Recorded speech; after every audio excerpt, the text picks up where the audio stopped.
this is your cabman's shelter's mug. Oh my goodness! So I could drink my tea and nothing else. Indeed, indeed. But you know, I had this idea. You know how all these celebrities and others all bring out their own gin. Oh, I was thinking you should bring out a cabman's tea. So it's got all the cab shelters. Oh, brilliant! Listed. And you know, because it'd be like a builder's tea, but with just a little extra twist of, you know, the tea that knows its way round. That sort of thing. It would be one of those that's not agreeable to everybody then, if it's a taxi driver. It may have to be enjoy it would offend some and go well down with others. So we Drink the knowledge. We can add to that Oh, because brilliant! Here are all the ones. So, which is your favourite shelter? Is it this one? well, You better say yes. well, I've only ever been associated with this one Right. way back in time. I'm quite ancient, you see. So the nearest other one would be Warwick Avenue, Warwick Avenue, yeah. probably, wouldn't it? Yeah, I'm just trying to think. That's quite. So there were originally 64 shelters. I'm sure you knew. Not Russell Square. Oh, Russell Square. That's right. That's Well, the we think going, there's isn't it? 13 surviving. I think there's There is. 11 actually functioning. Indeed, there is. Yeah. Yep. Yeah. But there was And that's these on here. Yep. Yeah. And so that picture there was the original shelter, Stephen, up there, 1875. But it moved around in 3 different places. So they were there in the horse-drawn days. Right, where St John's Wood Station is, you know, Yes. it's just up the road here. It was at St John's Wood Station, just there, where there's a cab rank there. Yeah. So the ticket tubs for the that for was the test matches. exactly. Have you ever bought tickets? I'm not. No. Okay, I'd be so lucky not to. that need was to. the original format of the shelter. Right. That's how it would have looked then. Obviously, they changed as it went ahead. And they'd use a spirit fire for the tea if they were brewing up a cup, I guess, because they obviously didn't have electricity. They have a coal, maybe because coal, there's a yeah, chimney brazier. probably up Oh, the yeah, top brazier, there. yeah. But obviously they were put there by a Captain Armstrong who lived in Hamilton Terrace, Right. not far from here. And so the small, convolute the story, he needed a hansom cab in those days because it's 1870s. Right. So it's the horse and carriage. Yeah, he needed a hansom cab. It was winter, and he sent his butler out to the corner of St John's Wood Road and Hamilton Terrace through the blizzard. He waved, "Please come and get the master of the house." Took him to St James, but the guy is sitting on the box, what we call the box at the back of the cab. Absolutely. Just imagine Sherlock Holmes, you always see them coming Completely through on the there. box, yeah. So he's sitting on the box at the back and he's absolutely freezing, you know. So when he gets to the club in St James, they're slipping and sliding on the cobblestones, it's really bad. And he looks at the guy and he's like blue in the face. And he can't even unclasp his hand to take the money. This is extraordinary. Yeah, so he can't, and he puts the money in his pocket and he goes up to his club in St James and stands on the steps and watches him pull away with the horse and carriage. And then he sort of thinks, I've got to do something. Yeah. Because the cab drivers in those days had nowhere to go. But where they used to go was something called a grog shop. Right. A grog shop was like very low class food. It was cocoa, but it was also And alcohol. Yeah, it's grog. It's still in Australia, And isn't the drivers had to, the cab drivers of the day had to. They had to take in their internal central heating. Yeah, exactly. the spirits from brandy, whatever, to keep warm. So a lot were inebriated while they were in charge of their steed. Indeed. So what happened was, very quickly, because we'll be here, it's a long lecture, I'll convolute it. But anyway, so he got with Lord Shaftesbury, members of Parliament, and he said, we'll build these wooden structures so that the cab drivers can have somewhere to go, food, beverages, but no alcohol whatsoever. So they Very Victorian. Right, so yeah, exactly, Victorian conscious. So people did get involved. There were 64 built, and they could be no longer than a horse and carriage. Yeah. Their size, and they normally should be built off the roadway, which this one is. Some were in the middle of the roadway. There's one in Brompton Road which got burnt down. I don't know if you know the Victorian Albert Museum. Right. Yeah. I remember that. It got hit by a truck as well. So And it's in each case is it's the borough grants them the No, right? it's or- the Cab Driver Shelter Fund. It's actually a proper organisation that maintains and administers the shelters, and Andre's a franchisee. They're all franchisees, yeah? So that people are on a list, and if you want to get on the list to run one, That would be fun, wouldn't it? in your spare time, because you're a busy guy. However, so there were water troughs on either side. Right. The bar around was for the reins, and there was a link boy who paid a shilling to look after the horses and water and feed the horses. And these were places which, in my time, because I've been driving a cab for 44 years, not so much these days, but as I get into my dotage, as you can see. Your anecdote. Yeah. As well as obviously this Colonel Armstrong. I wonder if he was of the Vickers Armstrong, the Arms family from Northumberland. But what that reminds me of, and maybe you should point it out, I think you'd enjoy it, is a short story by Chekhov Chekhov, I called know. Misery, which is about a man who gets on a cab, a horse-drawn cab, and he sees a frozen cabby in the snow. Similar as you story. described. It's a beautiful and extraordinary story. Chekhov was almost a greater story writer than Yeah, a playwright. yeah, I've read a little bit of his Amazing. stuff. And I think if you read it, I think you'll think, gosh, that's like Yeah. such a reflection. Yeah. In Moscow, 1,000 miles away, the same thing going on. But just to say that the pseudonym for this shelter is the Chapel Chapel, Shelter. Chapel, And the yes, reason right. it comes back to where the shelter was in Acacia Road. Yeah. Then it moved down to where the church is. There's a church here, St John's Wood Parish I know, Church I on the was roundabout. there just the It's a other lovely week church. for Thomas Hardwick Yeah. architecture, but it was moved beside there. I'm not sure the exact date, Yeah. but that's 1875, and then it moves across there, and then it comes to this position. I think about 1950s after the Right. war. So then the St John's Wood Parish Church was actually a chapel of ease to the main church in Marylebone Road. Oh, is Yeah, that right? the one you come out of York Gate and you're, Yes, I you're know looking it, at the yeah. church. That's also Thomas Hardwick. So And of that- course, you've got the Liberal Reform Synagogue exactly. there, and So you've got the most holy place in, the world, in Lord's 19 Cricket in Ground. 1952, in 1952, it becomes St John's Wood Parish Church. Right. So we keep the chapel, and then this moves here, and it's known as the Chapel In Shelter. A bow to its old name as a chapel. Because of the yeah, so that's how So it comes.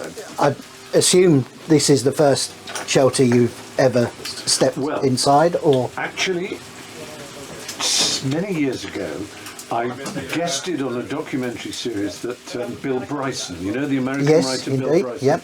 And he did a thing in which he did, it's called An American in London or Indeed, something. yep, yep. And in those days I drove a cab, because Yep. I used to drive a black cab. I've got one, in London Fields back in the 89, something like Right, that. right. And then I would occasionally upgraded Yeah. a bit, but... we did used to see you to about. I once made the terrible mistake of parking outside John Lewis in Cavendish Square for a little bit too long. And came back with lots of notes on my windscreen. But usually it's a great way to get Yeah, around, yeah, and I yeah. enjoyed it.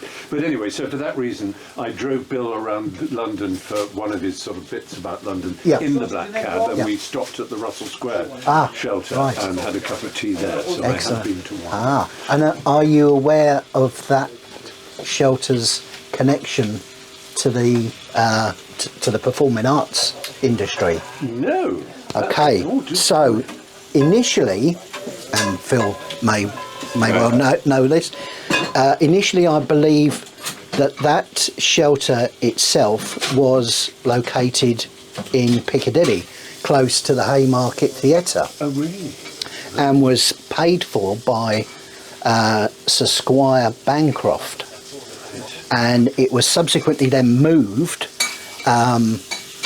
back, up to Russell Square where it sits now, Yeah. but it retains that historical connection with the Right. performing arts Oh, that's very industry. interesting. Yeah, yeah. So, I and- know the and- Beerthome Trees Theatre. And the one on Embankment, Northumberland Avenue, Yeah.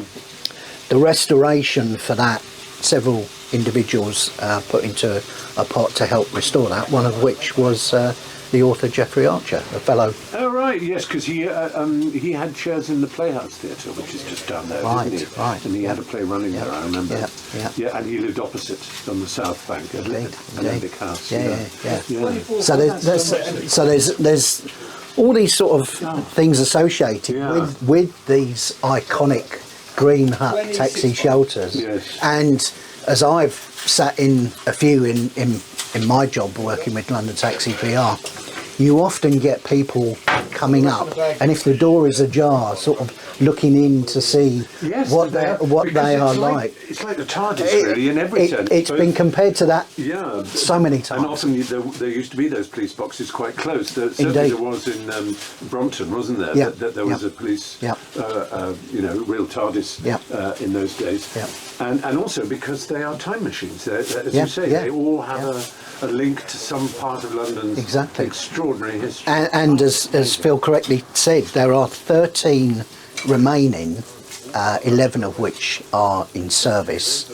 The 2 that are out of service, again, as Phil correctly said, Thurlow Place, the one that's now mounted on bricks outside the V&A. Yeah, it's been going on since 2021. When it was hit by a vehicle. Well, it was rather in the middle of the road. Indeed, it was like an island. Yeah, exactly, and not for the first time that particular sad incident had happened to it. So it's now sitting on the side. The fee that's been quoted for moving that back because of the road closure and everything and reconnecting the facilities and whatever is somewhere around 300,000. Oh my God! And again, as Phil pointed out, the Cabmen Shelter Fund is a charity. Yeah. So obviously they get various grants as and when, work with Historic England to preserve these. It costs to maintain and preserve these buildings to keep the maintenance up, etc. So they're facing a difficulty with regards to getting that funding together. So we're probably going to look at something towards like doing a Just Giving that's a good idea thing, to help raise funds to get that back to where it is. The other one that's out of action temporarily at the moment is the one that's at Hanover Square. Oh, right. Yes, that was done so much building. Indeed. It's been So closed off exactly. With all the Elizabeth line. And Indeed. everything. So that had to move, and that the intention is that will move back to the other side of the square in due course, and then be back up and running. The uniqueness of them is they're all painted in Buckingham Green. Buckingham Green, it's called. Which is a fantastic colour, but and it just adds to their uniqueness, if you like. There's so many little intricacies that are associated with these, as you can see through being in, the layout. And it's always this way with 2 long tables or longish tables here. Indeed, and I think it's, what is it, 13 or 14, somewhere around that you could squeeze in, depending on size. Depending on size, and obviously you get tea. Indeed. You can get the bacon butty and that sort of thing. Exactly, and they all do varying degrees of food. Andre makes his own fantastic soup. Which is you can try it in a minute. So they all do various things in terms of refreshments and whatever. The general public can be served at the window. Yes, most people probably don't know. But obviously it's only cab drivers and especially invited individuals and that are able to use them. You have to show your badge. Indeed, and they're all. They all have sort of different working hours. We'll put one on you for today. Oh, wow. And now you've got the cab without the light, but now you've got Phil Brown. I know how hard it's really rusty, I must tell you. 27379. Anyway. I know how hard these are to earn, Phil. How long did you, because you're a generation that might have done a quicker knowledge Nowadays, it's I for think- 3 years. Is Yeah, quick. I was about 13 months, but it was slightly different then. It was slightly different then. Most extraordinary things is you because I talk a lot to cab drivers when I'm, because I use them Yeah. a lot, and you often hear them say, I left school at 15 or 16, I was told I wasn't academic and I didn't have a brain, and I always thought I was stupid, or I would never. But the knowledge taught me that my brain is infinitely elastic and can do anything. Yeah. Because if you can learn all that, I mean, the cabbies like to say we have to know more facts than a lawyer getting a law degree, Yeah. and it's probably true in Yeah. terms of just simple Yeah. fact. And if you and people who think they're not smart realise the power of their brain. Yeah. So a lot of cab drivers then, they learn history or they learn a new language, or there was one who was studying the form book and he was like horses, but he knew everything about horses because he realised his brain had no limits, which is a fantastic No, thing for it's- people to understand. exactly. Because and especially now with AI coming, and of course obviously all the GPS things, a lot of millennials and Generation Z will be saying, why should I need to do the knowledge? I've got Google Maps, I've got Waze, and why would I need it? Exactly. Well, for your brain, for Yeah, your happiness, for your fulfillment, and because one day there'll be sunspots or there'll be some some act that will get rid of the satellites. Exactly. They'll be hit by a piece of space junk, and only the cab drivers will be able to get around London. Exactly. Ah, That comparison that you made with regards to the law degree, interestingly enough, one of the interviews that we did a while ago with another person I'm sure I've come across, is Rob Rinder, Oh yes, I know. who's a good friend now, and he compared it with regards to being comparable to undertaking a law degree. Yeah. And it is, but the fact is that the students that are coming in, again, as these gents will have had to do, you self-finance yourself to undertake this form of study, and it can take 13 months, it can take 18 months, it can take 2 years, it can take 4 years, it can take more, depending on how committed you are and what you put in. But at the same time, whoever is undertaking that will have to be supporting themselves. There's no grant available, sadly, and that's one issue that we, London Taxi PR, are trying to campaign for and speak with government, that the fact that there should be some accessibility to some financial support, because one of the things again that we've been promoting is women, trying to encourage more women into the profession who are vastly underrepresented. But obviously if they're a single parent, for instance, but it's the perfect career because they're their own boss, so they can choose to work their own hours. If they need to do school runs or school events or whatever, they can fit it around and work it around. So and again with obviously it's ideal for people coming out of the services. Perfect individual again. So we've done something with regards to the ex-services personnel directory, taking out an advertisement with them as well. It's just looking at different ways of promoting the profession at particularly potential. after the COVID.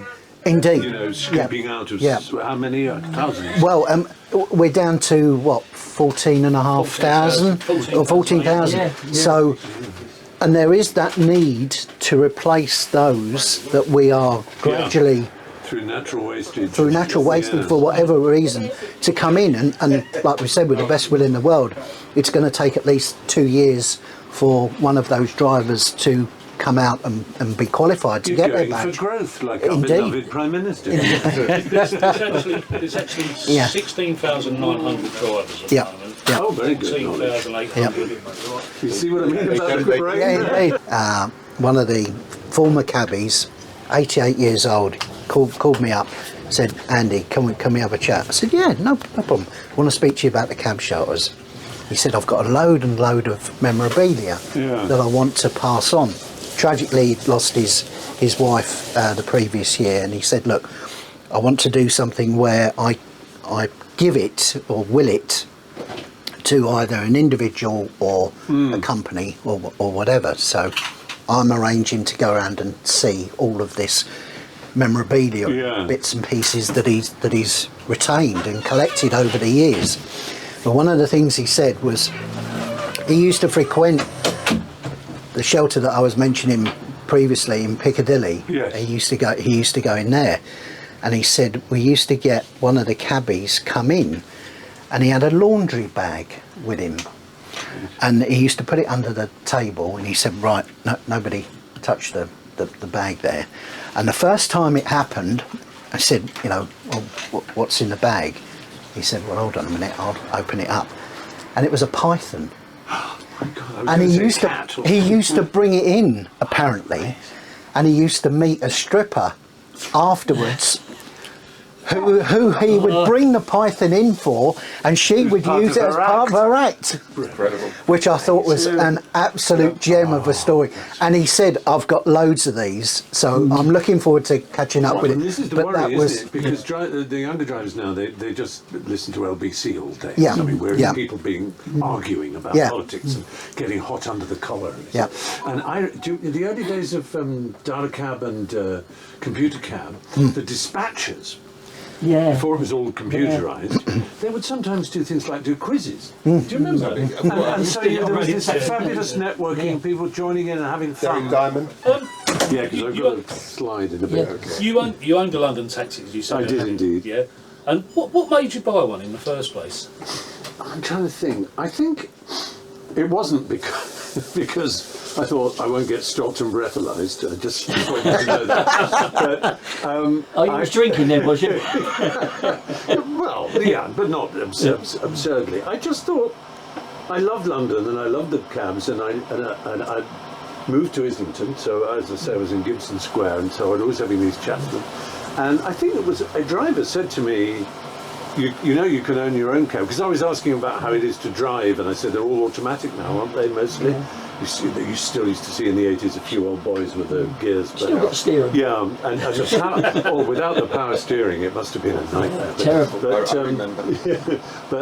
so I went, as I say, to I can't remember, was it Nelson Crouch? I think it was called. Yeah, garage. Yeah, In the East End. That's it, in London Fields, and I found it was a reasonable, and in fact I was doing this series Jeeves and Worcester with Hugh Laurie, and we were at Pinewood, and I was talking to the crew about it. So I've got a black taxi, and they said, "Oh, we've got to have a look."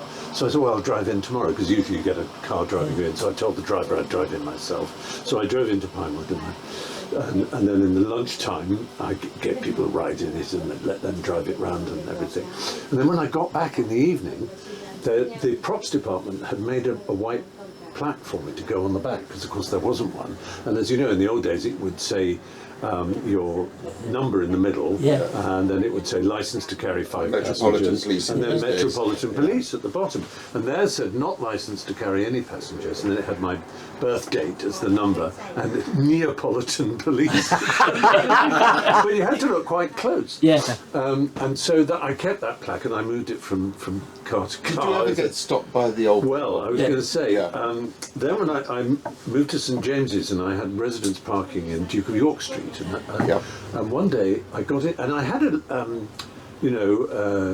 locking, electric locking and everything, partly because I had to do it because people would get in at the traffic lights and go Pimlico and drive like hell, and I don't have to go, excuse me, I'm not a cab. But anyway, I unlocked it, and there was a note on the seat, and it was from Special Branch, saying, "We have searched your car. You are not a licensed cab driver. Please get rid of that plaque," sort of thing.